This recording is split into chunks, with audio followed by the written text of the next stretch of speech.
नमस्कार, स्वागत है आपका न्यूज 19 में। मैं पुलकित सक्सेना आप लोग के साथ। आइए एक नजर डालते हैं खास खबरों की ओर।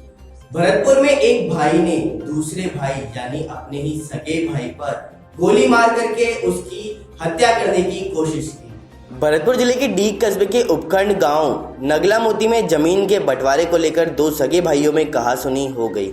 ग्रामीणों ने दोनों भाइयों को समझाया और झगड़े को शांत करा दिया, लेकिन बड़ा भाई रामपाल अपने खेत पर गया था और पीछे से उसका छोटा भाई ऋषिपाल वह भी खेत पर जा पहुंचा और अपने भाई रामपाल को गोली मार दी। रामपाल गोली लगते ही जमीन पर बेहोश होकर गिर पड़ा।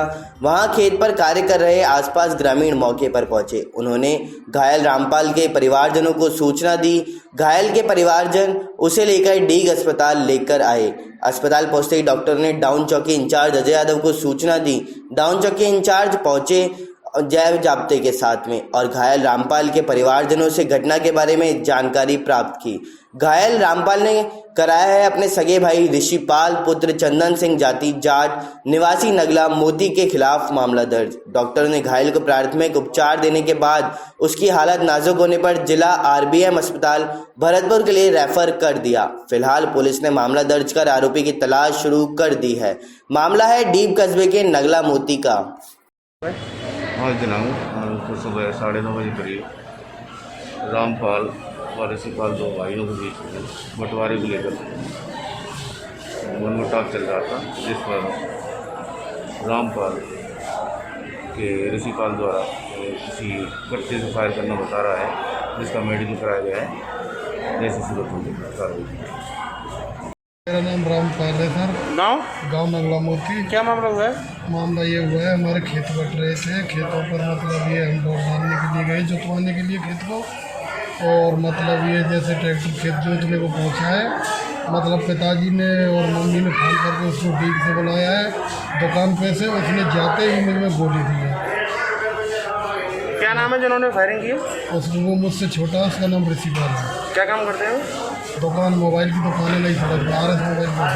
ठीक है, आपका नाम दोबारा बोल दो। मेरा नाम रामपाल। पिताजी का? चंदन सिंह। उम्र क्या है आपकी? मेरी उम्र 32 साल। जाति? जाति निवासी नगला मोती। वहीं भरतपुर डीग ने कोरोना को ध्यान में रखते हुए सोशल डिस्टेंसिंग का पालना करते हुए रक्तदान शिविर का आयोजन किया गया।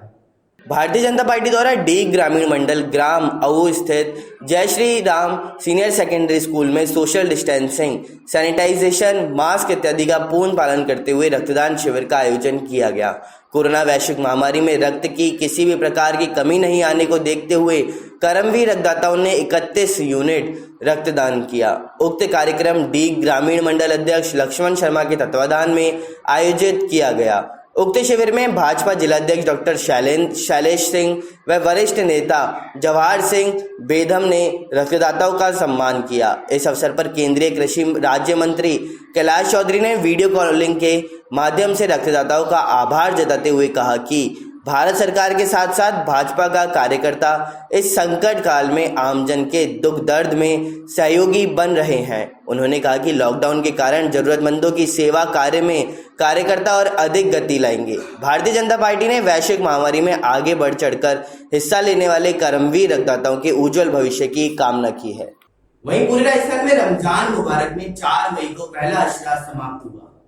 पूरे राजस्थान में रमजान मुबारक में 4 मई सोमवार को पहला अशरा पूरा हो गया। जानकारी के अनुसार आपको बता दें कि पहले अशरे में 10 रोजे तक रहमत की बारिश होती है। उसके बाद सोमवार 4 मई की मगरिब में नमाज के बाद से रमजान शरीफ का दूसरा अशरा शुरू हो जाता है। यह अशरा मगफिरत यानी गुनाहों से माफ़ी का अशरा है, जो 11 से 20वें रोजे तक मगफिरत का अशरा है। रमज़ान के दूसरे अशरे में खुदा अपने बंदों के गुनाहों की माफ़ी अता फरमाता है।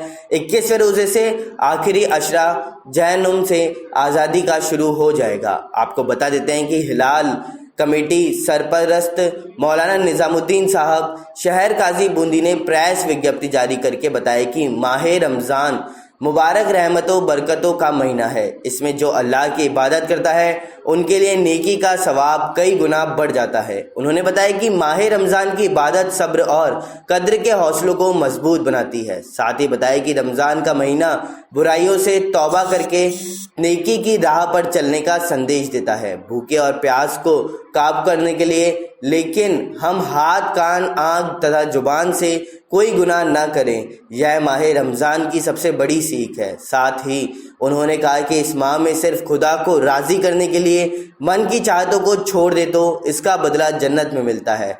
इसे हमदर्दी का महीना भी कहते हैं। उन्होंने सभी लोगों से इस माह में ज़कात खैरात करने के साथ ज़रूरतमंदों की मदद करने को कहा। नहमदुहु व नसल्ली अला रसूलिहिल करीम, अम्मा बाद, फ़अऊज़ु बिल्लाहि मिनश शैतानिर रजीम, बिस्मिल्लाहिर रहमानिर रहीम। शहर रमज़ानुल्लज़ी उन्ज़िला फ़ीहिल क़ुरआन, सदक़ल्लाहुल अलिय्युल अज़ीम। हज़रात, ये माह मुबारक रमज़ान मुबारक का महीना है जिसमें रब कायनात ने अपने प्यारे महबूब को एक अजीम तरीन मोजज़े कुरान अज़ीम सरफराज फरमाया। कुरान शरीफ रमज़ान में नाजिल हुआ। कुरान शरीफ एक ऐसी मुक़द्दस किताब है कि जिसमें हर चीज़ का बयान और हर चीज़ का तज़किरा मौजूद है। ख़ुद इरशाद फरमाता है रब कायनात कुरान शरीफ में, वला रद्दी वला याबिसिन इल्ला फ़ी किताबिन मुबीन। दुनिया में कोई खुशगवार चीज़ ऐसी नहीं है जिसका कुरान में ज़िक्र न हो। सय्यिदुल मुफ़स्सिरीन हज़रत अब्दुल्लाह इब्न अब्बास इरशाद फरमाते हैं, लौ दाली क़ालुल बईरतिन लवजदतुहु फ़ी किताबिल्लाह। अगर मेरे ऊँट के पाँव की रस्सी भी गुम हो जाए तो मैं उसे किताबुल्लाह में यानी कुरान करीम में तलाश कर लूँगा। इस बुलेटिन में बस इतना ही। देखते रहिए न्यूज़ 19। नमस्कार।